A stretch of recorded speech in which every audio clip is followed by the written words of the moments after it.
بسم اللہ الرحمن الرحیم نحمدہ ونصلی علی رسولہ الکریم اما بعد۔ معزز سامعین، مسلمان جس حال میں بھی ہو وہ اللہ کے ہاں بڑا معزز ہے، بڑا مکرم ہے۔ حضور اکرم صلی اللہ علیہ وسلم کا مبارک ارشاد ہے، عجبا لامر المؤمن ان امرہ کلہ لہ خیر ان اصابتہ الضراء فصبر فکان خیرا لہ وَإِنْ أَصَابَتْهُ السَّرَّاءُ فَشَكَرَ فَكَانَ خَيْرًا لَهُ، کہ مسلمان کو اگر کوئی پریشانی پہنچتی ہے وہ اس پر صبر ادا کرتا ہے، یہ بھی اس کے لیے خیر ہے، اور مسلمان کو کوئی خوشی پہنچتی ہے اور اس خوشی پر وہ اللہ رب العزت کا شکر ادا کرتا ہے، یہ خوشی بھی اس کے لیے خیر اور بھلائی بن جاتی ہے۔ تو مسلمان ہر حال میں وہ اللہ کے ہاں ایک معزز ہے، ایک مکرم ہے، اور اس کا ایک مقام ہے۔ ہم کوئی بھی چھوٹی بڑی نیکی کرتے ہیں، اللہ رب العزت اپنے لطف و کرم سے اس کو محفوظ کر لیتے ہیں، اور سب سے پہلے ہمیں اس کا دنیا میں بدلہ دیا جاتا ہے، ہم اس کے اثرات دنیا میں اپنی زندگی میں دیکھ کر جاتے ہیں، اور اس کے بعد اللہ رب العزت اس کو قیامت کے دن کے لیے محفوظ کر لیتے ہیں۔ اس دن اس کو سامنے رکھتے ہوئے ہمارے نام اعمال کو وزنی کیا جائے گا اور ہمیں جنت میں انشاءاللہ تعالی داخل کیا جائے گا۔ موجودہ صورتحال میں جب ہمارے پاکستانی بھائیوں کو ہماری مدد کی ضرورت ہے، اس موقع پر ہم اپنا کردار کیسے ادا کر سکتے ہیں؟ میں آپ کو ایک حدیث مبارکہ سناتا ہوں، ترمذی شریف میں ہے کہ حضور اکرم صلی اللہ علیہ وسلم نے فرمایا، جب کوئی کسی کو کپڑا پہنائے، وہ کپڑا جب تک اس کے وجود پر رہے گا، یعنی وہ پھٹ نہیں جاتا، پرانا نہیں ہو جاتا، بوسیدہ نہیں ہو جاتا، تب تک یہ کپڑا پہنانے والا اللہ کے حفظ و ایمان میں رہے گا، اللہ کی حفاظت میں رہے گا۔ اور ایک حدیث مبارکہ میں آتا ہے کہ الخلق عیال اللہ، ساری مخلوق اللہ کا کنبہ ہے، ساری مخلوق اللہ کا خاندان ہے۔ گویا ہم نے اگر اللہ کی مخلوق کی خدمت کی، اس کی مدد کی، تو گویا ہم نے اللہ رب العزت کو خوشی پہنچائی۔ کوئی ہمارے خاندان والوں سے اچھائی کرے، ہم ہمیشہ کے لیے اس کے احسان مند بن جاتے ہیں۔ تو مخلوق اللہ کا خاندان ہے، اللہ کا کنبہ ہے، اللہ کی فیملی ہے۔ جب ہم ان کے ساتھ اچھائی کریں گے تو اللہ رب العزت خوش ہو جائیں گے۔ ایک حدیث مبارکہ میں آتا ہے کہ قیامت کے دن اللہ رب العزت بندے سے سوال کریں گے، اے میرے بندے، میں پیاسا تھا تو نے مجھے پانی کیوں نہ پلایا؟ تو بندہ بڑا حیران ہوگا، اے اللہ، آپ ساری کائنات کو سیراب کرنے والے، پانی کے خزانے آپ کے پاس، بھلا آپ پیاسے ہو سکتے ہیں؟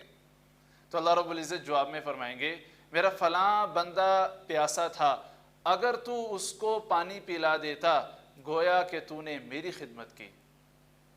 پھر اللہ رب العزت سوال کریں گے، میں بھوکا تھا تو نے مجھے کھانا نہ کھلایا۔ بندہ بڑا حیران ہوگا، اے اللہ، میں آپ کو کیسے کھانا کھلا سکتا ہوں؟ آپ تو ساری مخلوق کو کھانا کھلانے والے ہیں۔ تو اللہ رب العزت فرمائیں گے کہ میرا فلاں بندہ بھوکا تھا، اگر تو اس کو کھانا کھلا دیتا گویا تو نے میری خدمت کی۔ پھر اللہ رب العزت سوال کریں گے، اے میرے بندے، مجھے کپڑوں کی ضرورت تھی، تو نے مجھے کپڑے نہ پہنائے۔